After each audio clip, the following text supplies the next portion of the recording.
Hi everybody, Gorakhpur maths classes में आप सभी का स्वागत है। आज हम लोग चक्रवृद्धि ब्याज में नेक्स्ट टाइप के प्रश्नों की चर्चा करेंगे। जैसे कल एक प्रश्न दिए थे, वीडियो में लास्ट में एक क्वेश्चन था कि 8% वार्षिक दर से किसी धनराशि का 2 वर्ष का साधारण ब्याज 500 रुपए है, तो उसी दर पर उतने ही समय का चक्रवृद्धि ब्याज क्या होगा। बहुत ही इजी प्रश्न है, उत्तर 520 होगा। लेकिन कैसे, आप देख लीजिए। दर दिया हुआ है रेट ऑफ इंटरेस्ट 8%, समय दिया हुआ है 2 वर्ष का। अब आप बताइए, अगर टोटल इंटरेस्ट, सिंपल इंटरेस्ट 500 बन रहा है किसी भी धनराशि का, 2 साल का है, तो पहले साल भी 250 रहा होगा और दूसरे साल भी 250 रहा होगा, तभी ना 2 साल का 500 होगा। क्योंकि साधारण ब्याज प्रत्येक वर्ष के लिए समान होता है, तो पहले साल भी 250, दूसरे साल भी 250। हम आपको कल बताए थे सीआई भी पहले साल का वही होता है, क्योंकि ये जो 250 है ना, ये वास्तव में मूलधन पर मिलने वाला ब्याज होता है। तो पहले साल चक्रवृद्धि ब्याज में भी वही ब्याज आएगा जो एसआई में आया है। लेकिन जब दूसरे साल में आते हैं तो सीआई में ब्याज पर भी ब्याज मिलता है। क्यों? क्योंकि पहले साल में कुछ ब्याज आ चुका है, तो 250 मूलधन वाला ब्याज रहेगा, प्लस इस पर 8% और ब्याज आएगा। तो 250 का 8% कितना होगा? 20। यानी अब टोटल इंटरेस्ट कितना हो गया? 520 रुपए। ठीक है। अब देखिए एग्जाम में क्या करेंगे।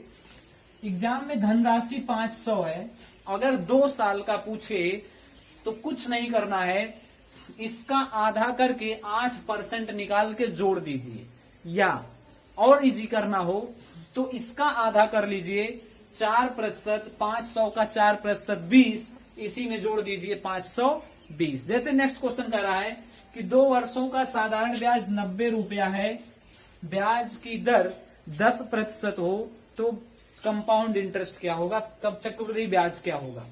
तो देखिए 10% ब्याज की दर है, 10 का आधा 5 कर लीजिए, 90 का 5% कितना होगा? 4.5 होगा, यानी कि 94.5 रुपया आंसर हो गया उत्तर।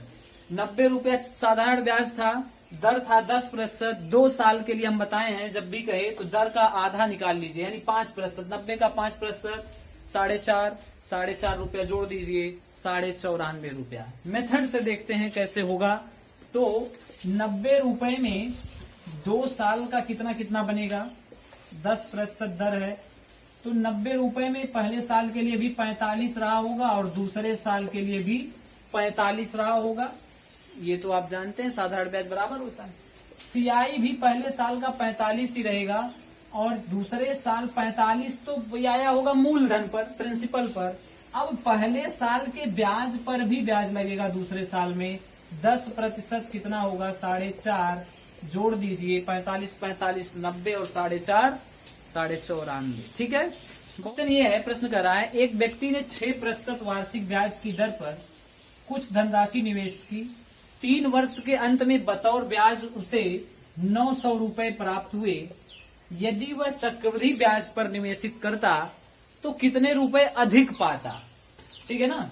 और प्रश्न में आपके 4 ऑप्शन है, 35 है, 25 है, दशमलव कुछ है, और 55 दशमलव कुछ है, और डी ऑप्शन आपका 44 दशमलव कुछ है। जो भी है, तो इस हिसाब से हम क्या करेंगे। देखिए 900 रुपया 3 साल का साधारण ब्याज दिया है, तो 1 साल का कितना होगा आप अच्छी तरह जानते हैं।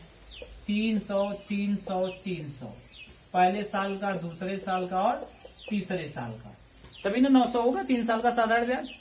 अब देखिए दर 6% है, तो हर साल के ब्याज पर ब्याज लगेगा। आप देखिए कैसे, इस 300 पर जब हम दूसरे साल में आएंगे तो ब्याज लगेगा नहीं लगेगा। फिर इस 300 का जो ब्याज 6% बनेगा वो कितना बनेगा? 18। फिर इस 300 का जब तीसरे साल में आएंगे तो ब्याज कितना बनेगा? 18। और इस तीसरे साल में दूसरे साल के ब्याज पर तो ब्याज मिला, पहले साल के ब्याज पर भी ब्याज मिलेगा। अब देखिए 18 तिया 54, और इसका 1.8 होगा, यानी कि अब टोटल कितना हो गया? 55 दशमलव समथिंग, यानी कि सी ऑप्शन सही हो गया। कहने का मतलब, अब अगर एग्जाम में आपको बताना हो तो क्या करना है, 900 रुपया 3 साल का है तो 1 साल का 300, 300 का 6% कितना हुआ 18। अब 3 साल का है तो 3 का गुणा कर दीजिए, 18 3 54, 54 के आसपास जो ऑप्शन हो वही सही हो जाएगा।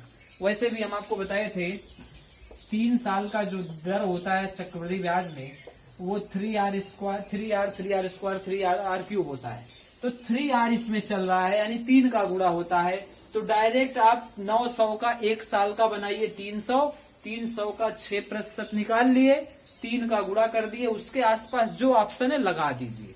ठीक, और अगर मेथड से करना चाहते हैं तो मेथड से भी कर सकते हैं।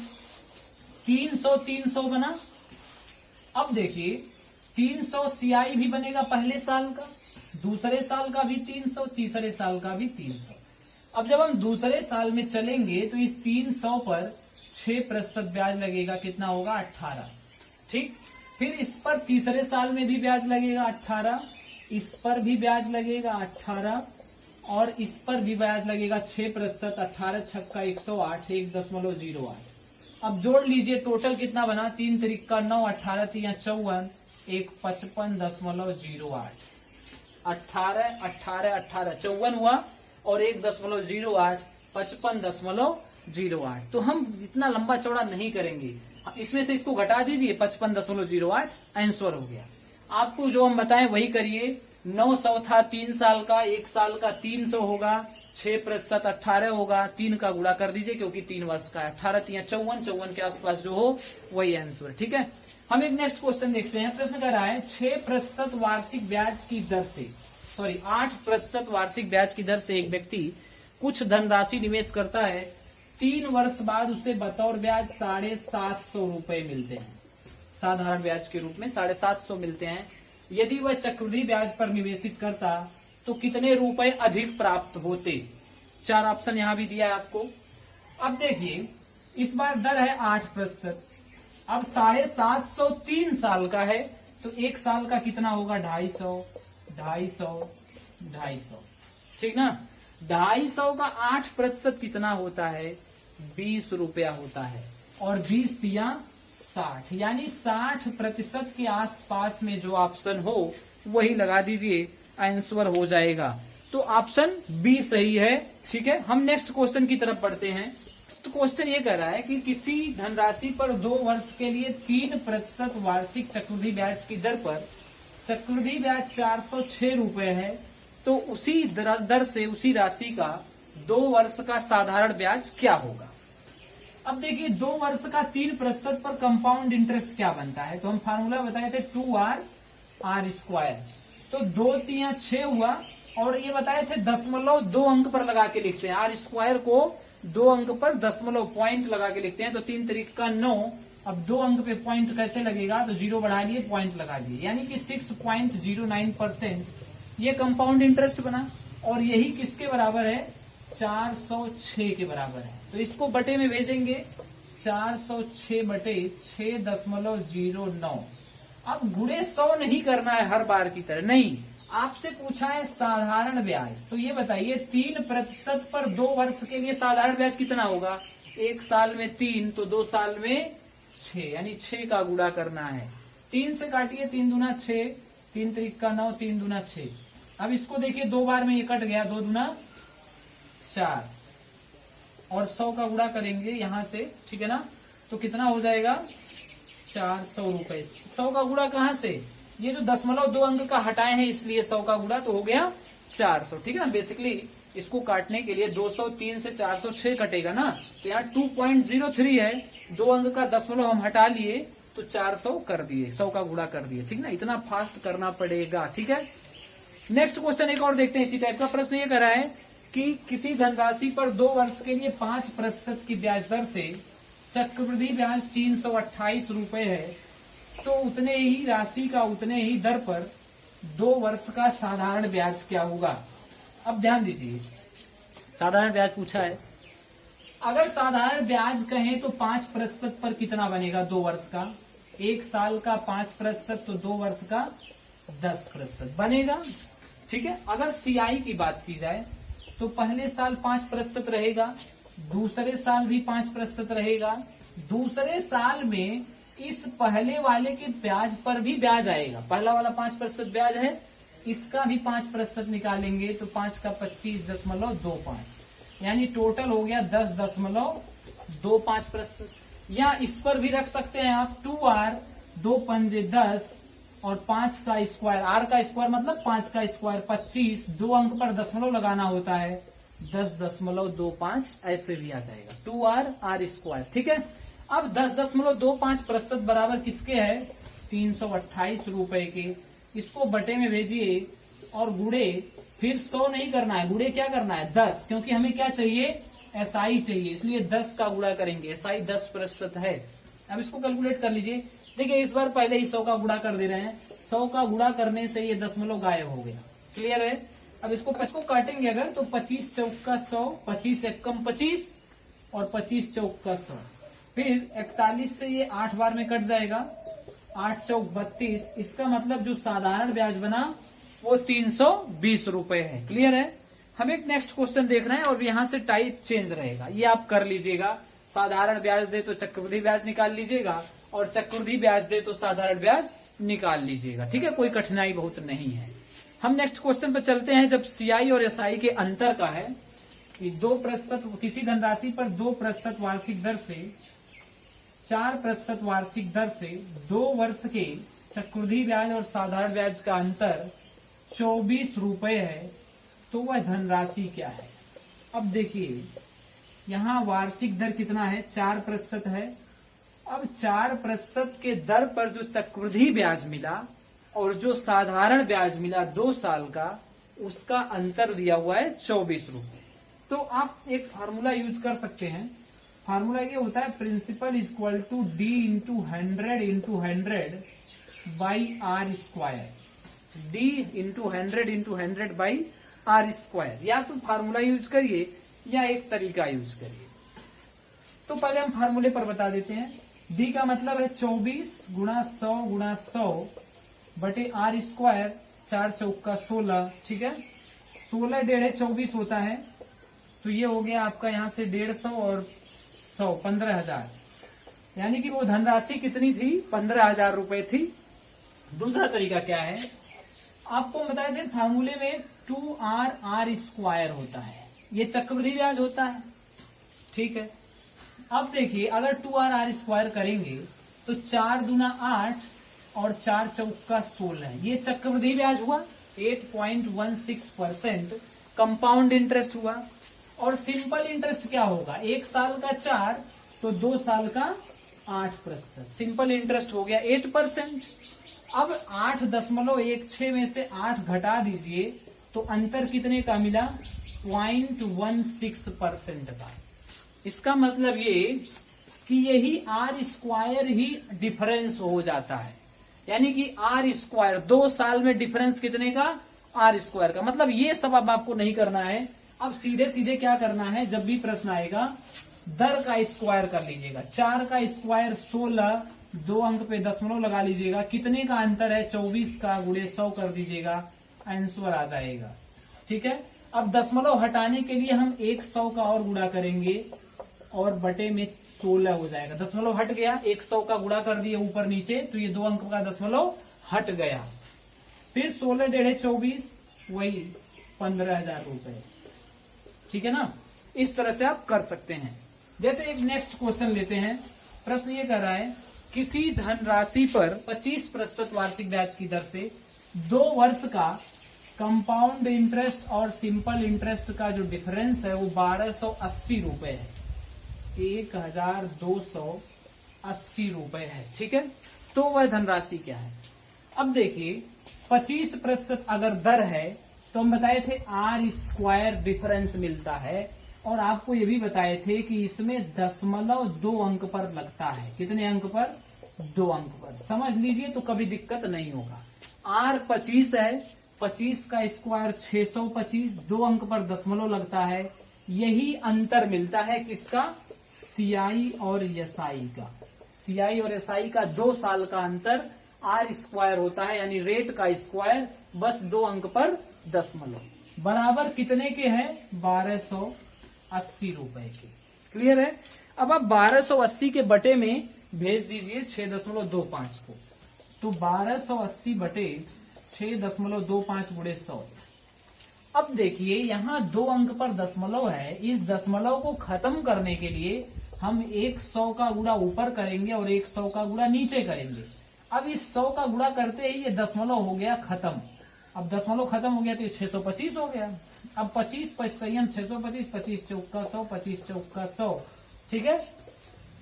गुणा करेंगे 128 गुना 4 512 होता है, 512 दुना 1024, 1024 दुना 2048, यानी कि 20,480 रुपए आंसर हो गया। नेक्स्ट क्वेश्चन ये कह रहा है कि 3 वर्ष का आ रहा है प्रश्न में, सीआई और एसआई के डिफरेंस का 3 वर्ष का समय है। प्रश्न कह रहा है कि 10% वार्षिक ब्याज दर पर 2,000 रुपए के 3 वर्ष के चक्रवृद्धि ब्याज और साधारण ब्याज का अंतर क्या होगा। इस बार आपसे डिफरेंस पूछ रहा है, डिफरेंस नहीं दिया है, डिफरेंस ही पूछ रहा है। अब आप बताइए 3 साल का हम जो फार्मूला बताए थे 3R स्क्वायर और R क्यूब, आप भी जानते हैं फार्मूला। 10% है तो 3 साल के लिए 10 तिया 30 हुआ, फिर 3R स्क्वायर 10 दाहिन 100 300 हुआ, और फिर 10 का क्यूब 1000 हुआ। 10 दाहिन 100 दाहिन 1000। हम आपको बताएं जहां स्क्वायर होता है वहां 2 अंक पर दशमलव, तो ये 3 हो गया। जहां क्यूब होता है वहां 4 अंक पर दशमलव, इसका मतलब टोटल जो बना 30 3 33.1, 33.1 बना।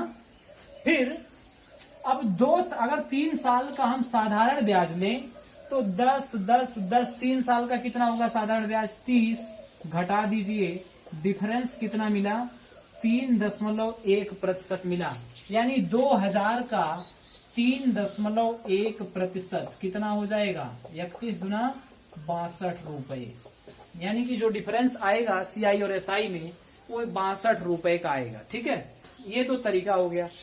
दूसरे मेथड से भी आप कर सकते हैं, अगर ये फार्मूला नहीं याद है तब क्या होता है 10 10 10 3 साल का है, 10 10 10 ये 3 साल का एसआई हो गया, 10 10 10 कितना हुआ 3 साल में एसआई 30 हुआ। अब देखिए हम आपको बताए हैं सीआई में होता क्या है, पहले साल में कोई ब्याज और नहीं आया है, क्योंकि पहले साल में जो 10 रुपया ब्याज आ रहा है तो ये पहले साल के अंत में आ रहा है ना, तो अंत में आप ब्याज पर ब्याज कहाँ लगा पाएंगे। जैसे मान लीजिए आपने किसी को 100 रुपया उधार दिया, रेट 10% है, तो 1 साल में वो 100 रुपए पर 10 रुपया आपको ब्याज देगा, 10% दर है। लेकिन ये 10 रुपया ब्याज कब देगा, जब 12 महीना बीत जाएगा, 12 महीने गुजर जाएंगे। तो 12 महीने बाद जब मिल रहा है तो 12 महीने के पहले आप इस पर ब्याज लगा पाएंगे, कभी नहीं। क्यों? क्योंकि 12 महीने के पहले तो ये ब्याज आया ही नहीं, तो फिर ब्याज पर ब्याज कहाँ लगेगा, नहीं लगेगा। इसका मतलब पहले साल में ये जो 10 आया है यहाँ कोई ब्याज नहीं लग पाएगा, क्योंकि पहले साल में और कोई ब्याज आया ही नहीं है। दूसरे साल में जब आएंगे तो पहले वाले ब्याज पर ब्याज लगेगा, क्योंकि दूसरे वाले में उससे पहले एक ब्याज आ चुका है, तो इसका 10% 1 होगा, फिर इसका 10% ऐसे तीसरे में 1 होगा, और तीसरे साल में दूसरे साल के ब्याज पर ब्याज लगा, पहले वाले पे ब्याज पर भी ब्याज लगेगा। ठीक, अब देखिए तीसरे साल में कोई और ब्याज छूट रहा है, कौन सा, ये दूसरे साल में जो 1 रुपया ब्याज आया है इस पर भी ब्याज लगेगा 10%, 10.1। अब टोटल 10 10 30 ये हुआ, 1 1 1 3 ये हुआ, 33.1 हो गया। अंतर अगर कहा जाए तो यही अंतर होता है, 1 1 1 3 और 0.1, यानी कि डिफरेंस कितने का 3.1 का। अगर आपको कोई फार्मूला ना याद हो तब भी आप काम चला सकते हैं। 3 साल लिख लीजिएगा, दूसरे साल में आइएगा पहले पर ब्याज लगाइएगा, तीसरे साल में जब आप आइएगा तो पहले पर भी दूसरे पर भी, और दूसरे साल में ये जो ब्याज पर ब्याज आया है इस पर भी ब्याज, बस यही करना है। ठीक है, तो हम एक नेक्स्ट क्वेश्चन की तरफ बढ़ते हैं। नेक्स्ट क्वेश्चन ये कह रहा है किसी धनराशि पर 5% वार्षिक ब्याज की दर से 3 वर्ष का चक्रवृद्धि ब्याज और साधारण ब्याज का अंतर क्या होगा यदि धनराशि दी हुई है कितनी 5,000 रुपए, प्रिंसिपल है 5,000। अब देखिए 3 साल का अंतर निकालना है तो पहले 3 साल का सीआई निकाल लीजिए, फार्मूला वही लगाइए 3r, r3r स्क्वायर और r क्यूब। तो 3r 3 पचे 15, फिर प्लस 5 पचे 25 3 75 और फिर 5 पचे 25 पंजे 125। अब याद करिए हम आपको बताए थे यहाँ 4 अंक पर दशमलव लगाते हैं, 1 2 3 और 1 4 अंक पर दशमलव हो गया। यहाँ 2 अंक पर दशमलव लगाते हैं, अब जोड़ लेंगे 15.7625 हो जाएगा, ठीक ना। अब बताइए 5% की दर से एसआई कितना बनेगा, 3 वर्ष का एसआई कितना, सिंपल इंटरेस्ट कितना बनेगा, 5 तिया 15 बनेगा। बाकी घटा लीजिए, डिफरेंस कितना मिला 7625 पॉइंट में, ठीक है। और यही डिफरेंस आपको निकालना है कितने का, 5000 का। तो 5000 गुणे 0.7625/100, 2 0 कटा, गुणा कर लीजिए, 1 0 लिखिए और फिर 5 पचे 25, फिर 5 दूना 10 2 12, फिर 5 6 30, 1 31 हो जाएगा, 3 हासिल 5 7 35 3 38, 4 अंक पर दशमलव 1 2 3 4, यानी कि 38.125 रुपीज हो जाएगा, ठीक है, 5000 रुपए पर। नेक्स्ट क्वेश्चन देखते हैं। प्रश्न कह रहा है 10% वार्षिक ब्याज की दर से 3 वर्ष के चक्रवृद्धि ब्याज और साधारण ब्याज का अंतर 15 रुपए 50 पैसे है, तो वह धनराशि क्या है। बहुत अच्छा प्रश्न है, इस बार आपसे धनराशि पूछा है और समय दिया हुआ है, दर दिया हुआ है 10%, समय वही 3 वर्ष का, और इस बार सीआई और एसआई का डिफरेंस दिया हुआ है 15 रुपए 50 पैसे, ठीक। प्रिंसिपल पूछा है, क्या करेंगे, तो देखिए हम जानते हैं 10% पर सीआई क्या बनता है, 33.1% बनता है। डायरेक्ट कर देना, अगर आप करना चाहें तो वही 3r स्क्वायर 3r 30, फिर 3r स्क्वायर 300 और फिर r क्यूब 1000। अब दशमलव यहाँ 4 अंक पर लगेगा, फिर यहाँ दशमलव 2 अंक पर लगेगा, टोटल जोड़ लेंगे तो 33.1 वही आया, ठीक है। 3 साल का 10% पर सीआई 33.1 रट लीजिए। और फिर एसआई कितना बनेगा, एसआई बनेगा सिर्फ 30, यानी डिफरेंस कितना मिला 3.1% का। 10% दर पर 3 साल के सीआई और एसआई का अंतर जो होता है वो 3.1% का होता है। यही 3.1% इक्वल टू दिया हुआ है 15.50, ठीक है ना। अब 15.50 बाई 3.1 इंटू 100, ये दशमलव से दशमलव खत्म हुआ, 31 पंजे और 5 गुणे 100, यानी वो धनराशि कितनी थी, 500 रुपए थी। एग्जाम में हम ये सब नहीं करेंगे, इतना टाइम नहीं होता है। आपको कुछ क्वेश्चंस के रेट इंटरेस्ट याद कर लेने हैं, जैसे 10 पर 33.1 बनता है, 5 पर 15.7625 बनता है, ठीक है ना, 2 पर 3 पर, ऐसे कुछ याद कर लीजिए तो ज्यादा इजी होता है। नेक्स्ट क्वेश्चन ये कर रहा है कि 5000 रुपए का 2 वर्षों का सीआई और एसआई का अंतर 32 रुपए है, तो दर प्रतिशत क्या है। इस बार देखिए सीआई और एसआई का अंतर दिया हुआ है, यानी चक्रवृद्धि ब्याज और साधारण ब्याज का अंतर 32 रुपया है, प्रिंसिपल 5000 है। अब आपसे रेट ऑफ इंटरेस्ट पूछ रहा है। अब क्या करेंगे, अभी तक क्या होता था कि अंतर ले करके बराबर कर देते थे, प्रिंसिपल आ जाता था, लेकिन अब रेट ही पूछ लिया है, तब क्या करेंगे, तो हम आपको बता रहे हैं कुछ नहीं करना है। 32%, ये 32 रुपया 5000 का कितने प्रतिशत है, तो देखिए 5000 का कितने प्रतिशत है, कौन, 32 गुणे 100। भाई जिसको प्रतिशत निकालना होता है 32 का निकालना, 32 कितने का है ये निकालना है, कितना प्रतिशत है, तो 32 ऊपर लिखिए किसका, 5000 का। जिससे तुलना करनी होती है उसे बटे में लिखते हैं, बता चुके हैं। 2 0 से 2 0 कटा, 1 अंक पे दशमलव लग जाएगा यहाँ, तो क्या होगा कि 5 6 30 और उसके बाद में 5 चौक के 20, 0.64 आया। ये 0.64% डिफरेंस मिल रहा है। इसका मतलब 0.64% जो डिफरेंस है वो सीआई और एसआई में है। और हम आपको बताए थे सीआई और एसआई में 2 वर्ष के लिए डिफरेंस क्या होता है, आर स्क्वायर होता है, और वो भी 2 अंक पे दशमलव लगा करके। तो यहाँ 2 अंक का दशमलव हटा दीजिए, आर स्क्वायर बराबर 64, तो आर बराबर 8, यानी दर प्रतिशत कितना हो गया, 8 हो गया। ठीक, दूसरा एक फार्मूला हम बताए थे अभी, d into 100 by R square is equal to P. इस फार्मूले में भी रख करके आप निकाल सकते हैं। डी मतलब होता है डिफरेंस, 32 रखिए, 100 गुणे 100 बटे आर स्क्वायर बराबर पी, 5000 आंसर आ जाएगा। एक नेक्स्ट क्वेश्चन लेते हैं, 12,000 रुपए का 2 वर्षों का चक्रवृद्धि ब्याज और साधारण ब्याज का अंतर 172 रुपए 80 पैसे है, तो ब्याज की दर क्या है। कुछ नहीं करना आपको, 12,000 रुपए प्रिंसिपल है, डिफरेंस है 172 रुपए 80 पैसा, 2 वर्ष का समय। हम आपको बताए थे ये कितना प्रतिशत है, किस पर ये मिलता है अंतर जो ब्याज है, मूलधन पर। तो मूलधन का 172 रुपए 80 पैसा कितना है पता कर लीजिए, गुणे 100। फिर अब क्या करेंगे, एक 0 बचा हुआ है, ये बाद में काम आएगा। 12 से काटते हैं, 12 कम 12, 12 चौक 48, यहाँ दशमलव लग चुका है, फिर 12 चौक 48, 0.144। हम आपको बताए थे 2 अंक पर दशमलव लगा के लिखा जाता है आर स्क्वायर, यानी सीआई और एसआई का अंतर। तो इसे 2 अंक जब हटाएंगे दशमलव तो 144 हो जाएगा, और आर बराबर हो जाएगा 12%। क्लियर है, बिल्कुल सही।